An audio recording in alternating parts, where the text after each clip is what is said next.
Hola, estamos nuevamente con un programa de desconocidos, personas que usted no conoce, pero yo sí. Hoy día tenemos dos grandes invitados, un lujo tenerlos aquí con nosotros.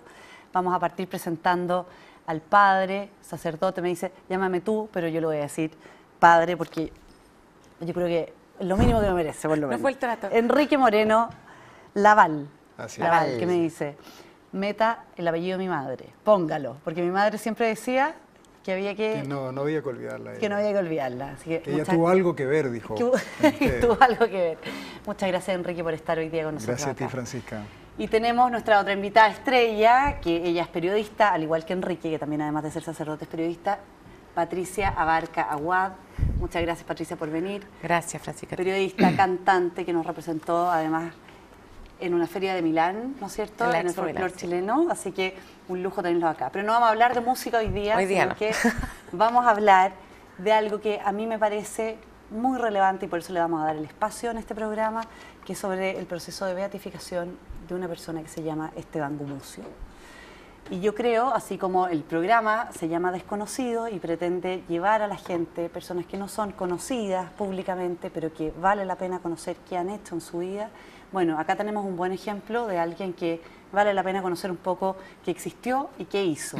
Y también vale la pena escuchar a nuestros invitados, porque yo personalmente creo que ustedes sí valen la pena y han hecho mucho en esta sociedad. Así que vamos a partir con Enrique. Enrique, cuéntanos. ¿Tú conociste a Esteban Gumucio? Sí, lo conocí cuando yo tenía 7 años. Yo ingresé en el año 1948 al Colegio de los Sagrados Corazones de Alameda, como se conoce todavía. Tú eres sacerdote de la misma congregación, de la misma congregación de los congregación, Sagrados sí, Corazones. Exactamente. Entonces, ese año yo hice la primera comunión y quien me dio la primera comunión fue Esteban Gumucio. Así que mi primer conocimiento fue en ese instante.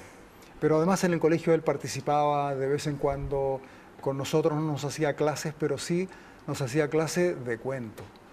Cuando faltaba un profesor, él nos iba a contar cuentos. Y nos encantaba, nos fascinaba con su manera de contar cuentos para niños.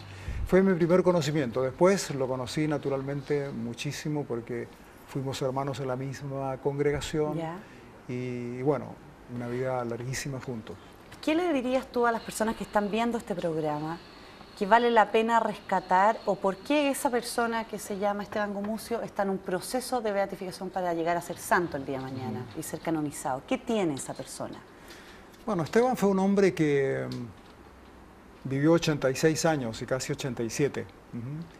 Y en su vida larga fue haciendo un proceso personal de vida cristiana muy profunda, una vida muy intensa de búsqueda de lo que Dios quería para él.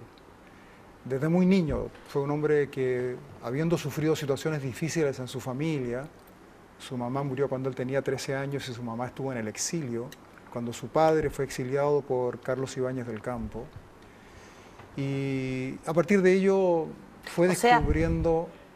Vivió sin padre porque estaba exiliado y además la madre se le muere a los 13 años. Muere cuando la familia se reintegra con el padre exiliado en Lovaina. La madre dura 6 meses nada más en Lovaina y se muere. El padre tiene que volver después gracias a que el gobernante de aquel tiempo autorizó que el papá volviera con la condición de no meterse en política. Lo que el padre hizo una vez que el gobernante dejó de hacerlo. Probablemente. La genética y era entonces, más claro, potente. se le creó ahí una sensibilidad religiosa muy especial que la fue trabajando durante su vida y ya terminando el colegio decidió hacerse religioso.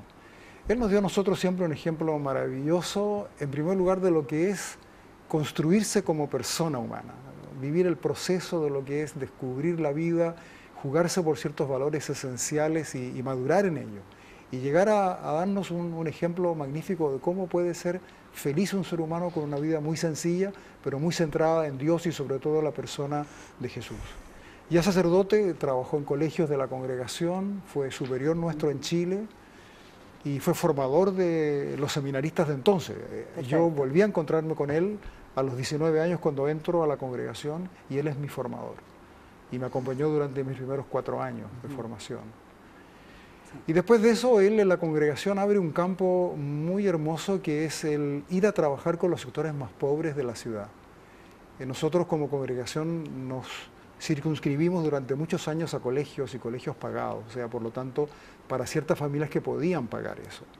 Él abre un campo distinto, ir a trabajar con los más pobres en un sector del sur de Santiago y nos abrió a todos un horizonte de trabajo y de vida muy interesante.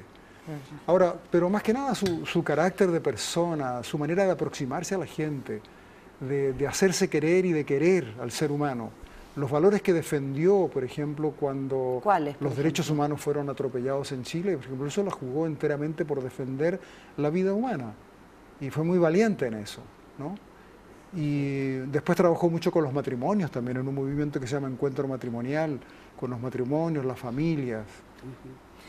Bueno, un hombre fascinante. Sí, me imagino. Que da para mucho más que este solo programa. Sí, sí. Patricia, tú trabajas como periodista en la Congregación de los Sagrados Corazones hace más o menos 5 años. Hace 5 años más o menos. Pero la primera entrada que hago a la congregación como laboralmente es justamente el tema del Padre Esteban. El año 2008 tuve el gusto de trabajar con él, ahí nos conocimos, de hecho, con el Padre Enrique, en el proceso de traslado del Padre Esteban Gumucio. El Padre Esteban se le enterró el año 2001 cuando murió en el cementerio católico con todos los religiosos de los Sagrados Corazones, pero el cardenal Errázuriz, en esa época era el arzobispo de Santiago, él va intuyendo en el tiempo que el Padre Esteban tenía efectivamente fama de santidad. Y para que una causa de beatificación se abra, se inicie, el obispo del lugar debe juzgar que la persona, el religioso o la persona laica, también se harán causas de beatificación de personas laicas, goza de la fama de santidad. Y al cardenal Errázuriz no le cabía ninguna duda. Entonces, el año 2007 aproximadamente, más o menos, planteó la posibilidad. Claro, plantea la posibilidad a la congregación de los Sagrados Corazones, al provincial de esa época, el padre Sergio Pérez de Arce, que saquen al Padre Esteban de esta tumba tan escondida en el cementerio católico y lo trasladen al lugar donde él vivió, esto desde el año 64 hasta su muerte, en la zona sur de Santiago, como te decía Enrique, y para ir... la granja es esto, ¿no? La granja, en la comuna de La Granja, en la zona sur de Santiago, parroquia San Pedro y San Pablo. Y el año 2008 organizamos el traslado, que se concretó el 27 de septiembre del 2008, que 3.000 personas, más de 3.000 personas llegaron al traslado. El lema era, el Padre Esteban vuelve a casa. Vuelve a casa. Vuelve a casa. En el fondo, gente en la granja se acordaba de él. En la granja hay funeraria Esteban Gumucio, hay consultorio Esteban Gumucio, línea de taxi Esteban Gumucio, colegio Esteban Gumucio, avenida Esteban Gumucio, plaza, calle. ¿Tú lo conociste, Patricia? Tuve el placer de conocer, o sea, sí. Yo me acerqué al Padre Esteban por los textos. El Padre Esteban fue un poeta, escritor. Por la calzada de Maús. Por la calzada de Maús es un texto del Padre Esteban Gumucio. Tres cosas tiene el amor, que no se pueden olvidar. También el Padre Esteban Gumucio. Eso la gente no sabe mucho, pero... y como yo cantaba en los coros toda mi vida, lo primero que conocí fue el Padre Esteban en un nombrecito, en los cantorales de la congregación del CPJ, donde yo participaba en un movimiento pastoral que se llama Centro Pastoral Juvenil de los Sagrados Corazones. Y ahí lo conozco por primera vez. Los Sagrados Corazones viene hace mucho rato. Desde el año 89, sí. Más allá de lo que trabaje ahora como periodista en este lugar. El amor por la congregación viene en el año 89. Ahora estoy entendiendo por qué trabajamos ahí. Y ahí el Padre Esteban siempre estuvo presente, en poemas además, en textos. Cayó a mis manos un libro precioso, que era un libro muy profundo, que se llama Cantos desde el Centro de la Libertad. Y ahí yo me fui como enamorando de este cura, y además que el cura estaba ahí, digamos, lo veíamos, y el Padre Esteban, el Tata Esteban, el Tata Esteban, y ahí me supe de él. Y además porque tuve el privilegio también de interpretar una cantata del Padre Damián de Molokai, que hoy día es un santo, un sacerdote, un religioso de Sagrados Corazones que era belga y que se fue a servir a los leprosos en las Hawái, en Molokai. Y esa obra, el texto era de él junto con otro religioso de los Sagrados Corazones. Como yo era la única mujer cantando, el Padre Esteban se acercó a saludarme a mí primero, y de ahí en adelante, cada vez que lo veía, yo soy la de los... yo soy la de la cantata. Yo soy la del canto. Porque era la única mujer, entonces como que se acordaba. Sí, me acuerdo. ¿Qué dirías tú, Patricia, qué crees tú? Te voy a hacer 2 preguntas que son distintas. Una quiero que me la conteste ahora, después te voy a dejar pensando mientras le hago otra pregunta a Enrique. ¿Qué crees tú, la que quiero que me contestes ahora, que la gente de la granja valora en esa persona? ¿O valoró en esa persona?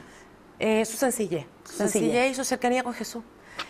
Yo siento que el gran valor del Padre Esteban era que, para los que conocimos al Padre Esteban más viejo en el fondo, era Jesús, era la presencia de él. Yo me acuerdo de sentir...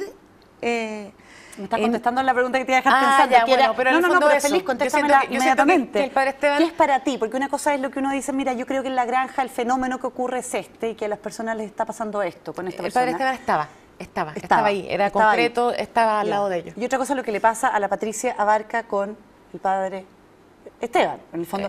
¿Qué veo yo? Porque uno conoce muchos sacerdotes, sobre todo alguien que, no sé, es católica, que probablemente participa de muchas cosas religiosas. Tú me contabas que habías estado metida en un movimiento, probablemente te has topado con mucha gente que son sacerdotes. ¿Qué hace ¿qué llama la atención? Mira, hace poco tiempo, el 3 de septiembre celebramos un cumpleaños más de Padre Esteban en la granja y fue Cristian Roncagliolo, que es un obispo auxiliar de Santiago, que le tocó conocer a Padre Esteban de muy niño, siempre vinculado como un poco a su familia. Y él lo dijo muy bien. Él dice, yo doy testimonio que el Padre Esteban nos acercó a Jesús. Nos acercó más a Jesús. O sea, yo siento que para un católico el acercarse a sus textos, a su vida, a su historia, a su biografía y a su figura, nos acercamos más a Jesús. Acercamos más a Jesús. Enrique, ¿tú piensas lo mismo? ¿Que eso es lo que realmente hace que uno piense o diga, este sacerdote me gusta, o esta persona, no tiene que ser necesariamente sacerdote? Sí. No, sin duda, Esteban refleja como nadie, para mí, lo que tiene que haber sido la persona de Jesús. Es como otro Jesús o alguien que nos acerca, que nos aproxima a Él. Y fíjate, por eso mismo, en la tumba de Esteban, si tú vas a verla, ahí en la sede de la parroquia San Pedro y San Pablo, hay un texto bíblico que está tomado de un libro del Nuevo Testamento que se llama la Carta a los Hebreos. Y el texto es, fijos los ojos en Jesús. Esteban trabajó ese texto en sus escritos, lo vivió sobre todo, y creo que si está ahí ese texto en su tumba es porque quizás allí se resume todo lo que Esteban hizo, vivir fijos los ojos en Jesús. Conversábamos fuera de cámara, antes de que partiera el programa, que me gustaría volver a comentarlo acá porque me pareció muy interesante. ¿Qué hace que alguien sea, o qué es para un católico o un cristiano? Católico, según entiendo, porque no sé si otras iglesias cristianas tienen santos o beatifican. Sí. Pero, ¿qué hace que sea santo? ¿Qué significa eso? Porque acá los televidentes que nos están viendo, probablemente puede haber alguien que diga, yo no soy ni católico, ni comulgo con este creo, y nunca he entendido esta cosa de los santos y los beatos, o qué sé yo. ¿Cómo le explicarías tú, que también me explicaste a mí, bueno, que me encantó la respuesta que me diste? ¿Qué es un santo? Lo que yo siento que un santo es una persona común y corriente, incluso con una biografía común y corriente, que nos muestra extraordinariamente cómo ser realmente un ser humano pleno creyendo en Jesús. Eso para mí es un santo. Por lo tanto, se transforma para mí en un modelo, que mirándolo a este hombre que llega a ser santo, yo también puedo animarme a ser santo. ¿Por qué no? A vivir sus propios valores, porque me reflejan los valores de Jesús, que es el centro de mi fe. Para mí un santo es eso, fundamentalmente eso, y por eso sirven los santos. Ahora, creo que hay una faceta de la santidad, al menos en la Iglesia Católica, que a mí a veces me complica un poco, y lo digo sinceramente, que es cuando a los santos se les utiliza, entre comillas, para obtener favores, cuando se les utiliza como intercesores, como si no fuera suficiente ir a Jesús simplemente, que es el único intercesor que reconocemos nosotros en nuestra fe, como si necesitáramos convencerlo de que fuera bueno, o convencer a Dios, entonces usamos estos santos. Yo creo que hay una deformación un poco del concepto de santidad, porque podría desviarse. No critico a la gente que lo haga, sé que lo hace con buena voluntad y con una gran fe, como se suele decir. Pero a esa gente yo le diría, no pierdas nunca en el horizonte que Jesús es el único mediador, el único intercesor, y que los santos son modelos que nos ayudan a convencernos más de eso. Le bajaría un poco el perfil, por lo tanto, a ese tema de la intercesión. Porque hay gente que puede llegar incluso, Francisca, al extremo de que lo importante para su fe sea este santo o esta santa, y se olvida de Jesús. Y sería una distorsión, una aberración, finalmente. Claro, porque ese santo en el fondo lo es en la Iglesia Católica porque imita a Jesús. El primero Si que Jesús reclamaría no existiera, sería, claro, el propio santo reclamaría. Claro, por perfecto. eso. Tú me decías, Enrique, que estabas en la parroquia de Diego Almagro, que queda en el norte de Atacama. Sí, sí. Del desierto de Atacama, Un digamos. pueblito muy poco conocido que está realmente en el sur del desierto de Atacama. Ya, Porque el sur de en el Atacama, sur del desierto, el sur de Atacama, pero si en el vienes norte. desde el norte, ha comenzado en la región de Antofagasta, Perfecto. pero se prolonga hacia la región de Atacama y termina justamente más o menos donde, un poquito antes de Copiapó. Yo estoy a 150 kilómetros 150 kilómetros de Copiapó hacia el norte. Para información de los televidentes, a 70 kilómetros de Diego de Almagro hacia la costa está Chañaral y hacia la cordillera está 70 kilómetros El Salvador, el mineral El Salvador. Mira, El Es más conocido, ¿no? Perfecto. ¿Cuántos años llevas ahí de párroco? ¿De párroco estabas ahí? Sí, estoy de párroco. Estabas de párroco. Me hace una pregunta que Que le duele. me hiere el alma, pero no tanto. Yo comencé hace 10 meses de párroco allá, Ya. pero he recibido la información ahora de que tengo que trasladarme a Santiago para ser párroco de esta parroquia que fundó Esteban Gumucio, precisamente. San Pedro y San Pablo. nos y venimos donde para está acá, de sepultado, vuelta. me vengo, claro. Que fue la parroquia donde yo viví mis primeros 7 años de sacerdote, los viví en esa Ya. parroquia. Entonces, también cuando viví en Santiago trabajando en la formación de nuestros seminaristas, también colaboré mucho. Para mí es una parroquia muy querida, San Pedro y San Pablo. ¿Ah? Un poquitito también Y lo- vuelve a casa él. Sí, Los como yo lo sacerdotes- he dicho yo, me cuesta dejar Diego de Almagro, pero no me cuesta llegar a San Pedro y San Pablo. Perdona la ignorancia, Enrique, Sí. o quizás la Pati me puede contestar porque la Pati se maneja en todos estos temas, lo tengo clarísimo. Pero cuando el sacerdote no es diocesano, digamos, y pertenece a una congregación, ¿tiene que seguir órdenes igual de la diócesis?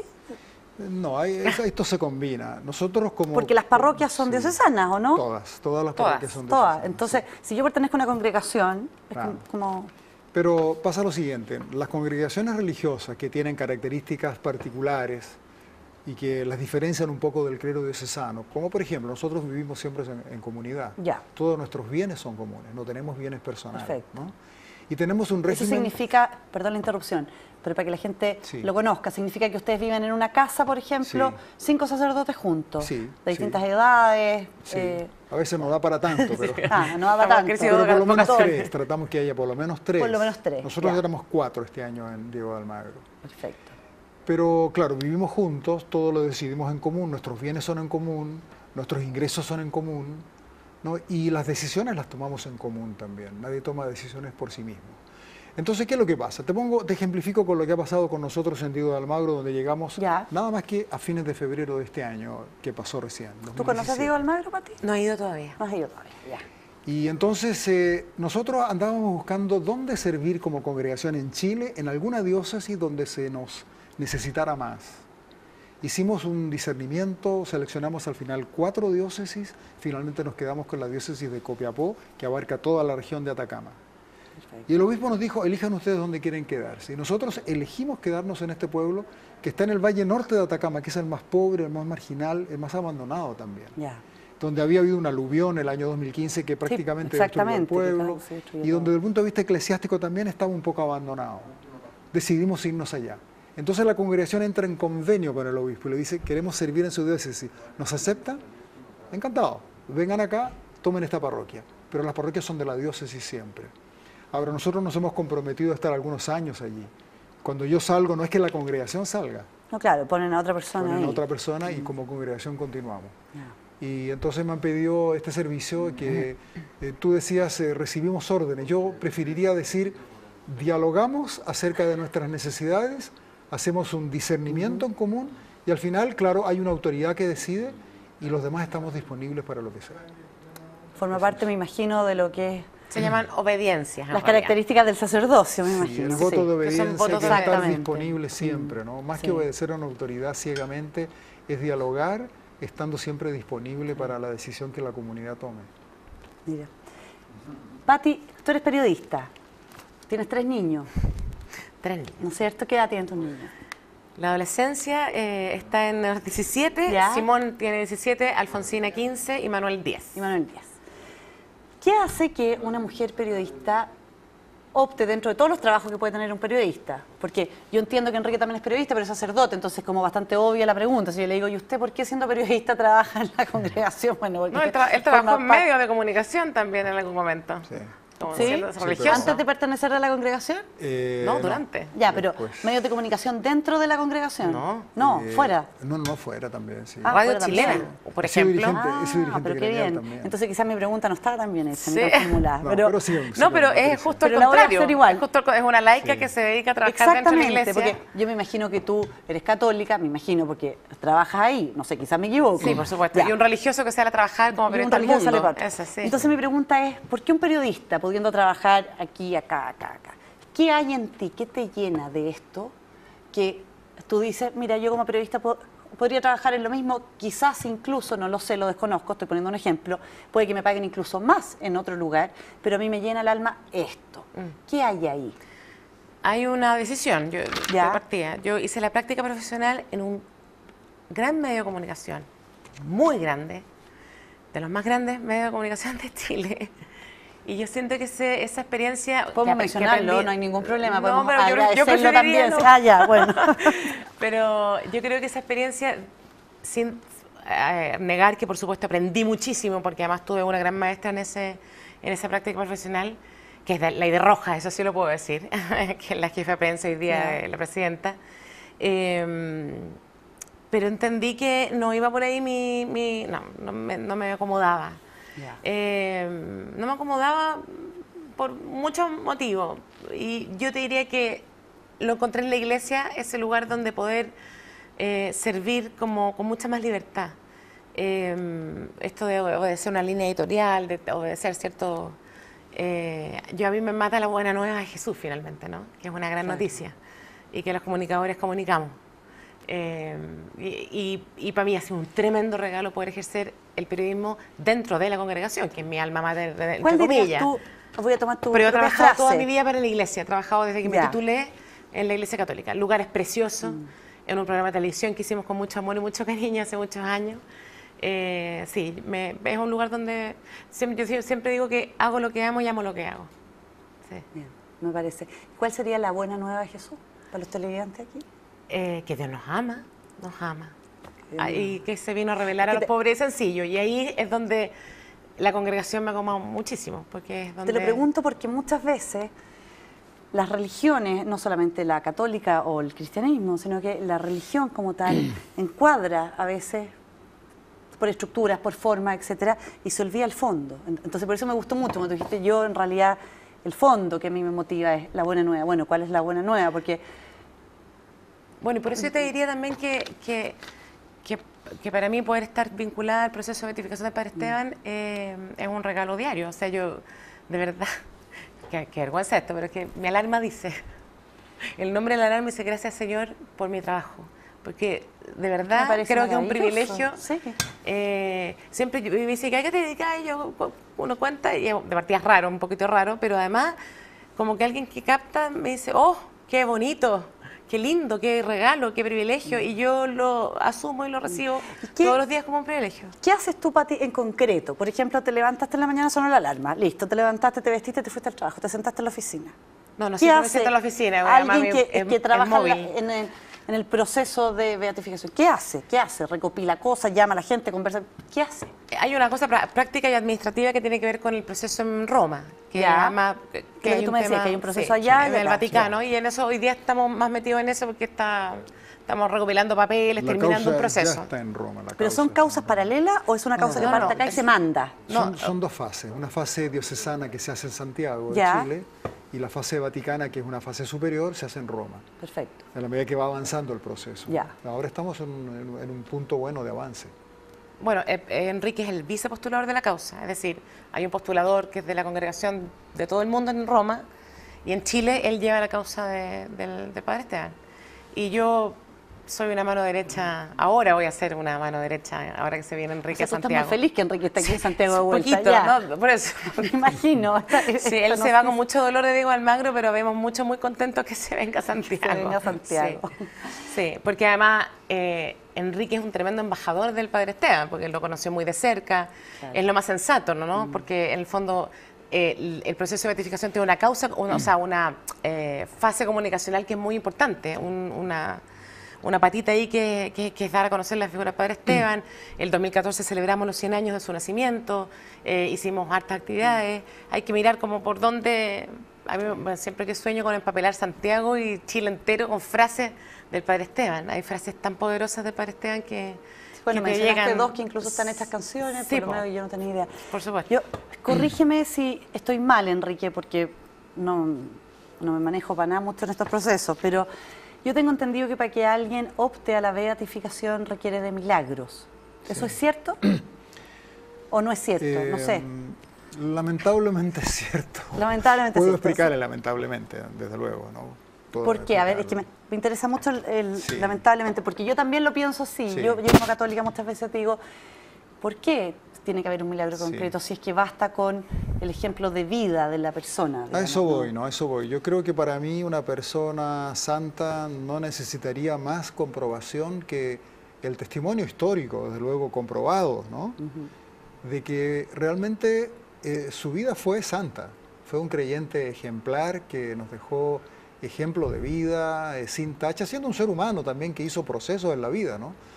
Los santos no nacieron santos, se hicieron santos a través de un trabajo también personal y de un ambiente comunitario que facilitó todo eso. Entonces yo creo que es suficiente eso, ¿no? Pero hoy día en la legislación que tiene la Iglesia Católica para que una persona acceda a la santidad, existen estas exigencias de los milagros. Un milagro para ser beatificado, que es la etapa previa a la canonización, que es la santidad, y un segundo milagro entre la beatificación y la eventual canonización. Ahora, estos milagros, claro, pueden ser de diverso tipo, pero de hecho se reducen a las sanaciones milagrosas, ¿no? Personas que están enfermas, o sea, muy vinculadas a la medicina.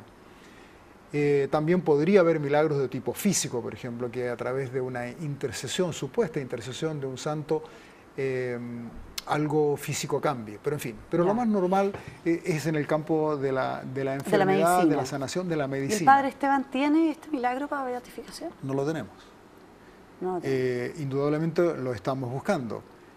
Pero yo te digo, personalmente, siendo vicepostulador aquí, siendo muy sincero, me cuesta esa tarea. Es la tarea que asumo con más dificultad, pero sé que tengo que hacerla porque la legislación me obliga a eso. Pero yo estaría mucho más feliz que el Vaticano un día dijera, realmente esta persona no solamente tiene una fama de santidad, sino que tenemos comprobación de testigos. Tenemos muchos testigos vivos de la vida del Padre Esteban. Eso es una ventaja, ¿no?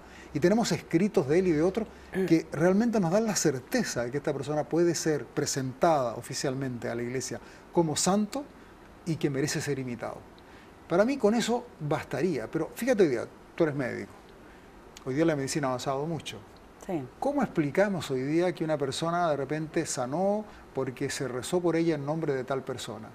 Es muy difícil. Yo he conversado con médicos sobre esto y me dicen, mira, hoy día la tendencia nuestra es decir, no, si la persona finalmente respondió bien al tratamiento. Respondió bien al tratamiento, Claro. al manejo. Claro, pero hay ciertas situaciones que se salen de lo habitual o de lo esperable, o pueden haber otras que simplemente son inexplicables. Pero son cada vez más difíciles también, ¿no?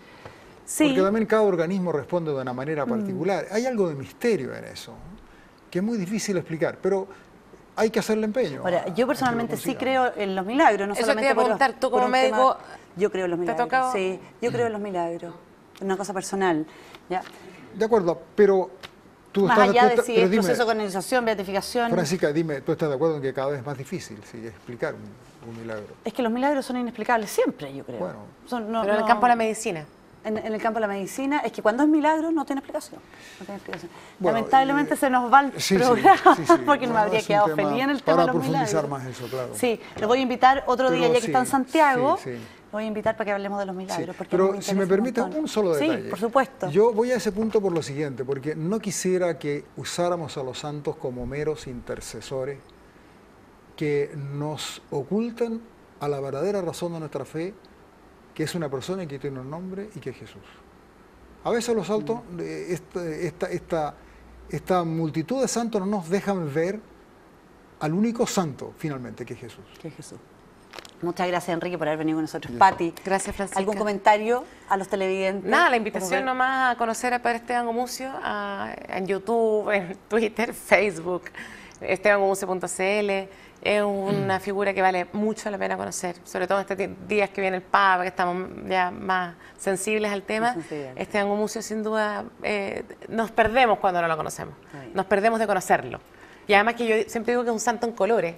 Tenemos imágenes, porque es un santo en colores, porque murió el 2001. Hay videos, hay fotos, hay fotografías, hay mucha vida, ¿no? Vale la pena y es muy entretenido además. Era divertido, era entretenido. Muchas gracias, Patricia, por venir al programa. Gracias a ti por la invitación. Muchas gracias, Enrique. Nos despedimos, nos vemos en otro programa de Desconocidos, personas que usted no conoce y yo sí.